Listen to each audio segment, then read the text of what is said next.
կոռուպցիայի դեմ պայքարը որևէ արդյունք չտվեց, կարելի է ասել։ Չհաշված այդ ամպագորգոր հայտարարությունները, թե սրանից են պահանջում, նրանից են պահանջում, բայց ժողովուրդը չի զգում այդ պայքարի արդյունքները։ Դատական համակարգի բարեփոխումները, կարելի ասել, արդյունքը 0։ Եվ հետո ժողովուրդը շատ զգայուն է այն հարցերում, որոնք որ անմիջապես վերաբերվում է հենց ժողովրդի սոցիալական վիճակին։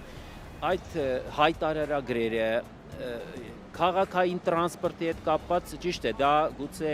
քաղաքապետարանի գործն է, բայց ամեն դեպքում քաղաքապետարանը էլի Նիկոլ Փաշինյանի իշխանության մասն է։ Եվ կարծում եմ, այստեղ ավելորդ է խոսել, ուղղակի ձախողված է այդ հարցը։ Հետո գիտեք այդ մանր հարցերը, ինչ որ աղբահանության վարձի թանկացում, ինչ որ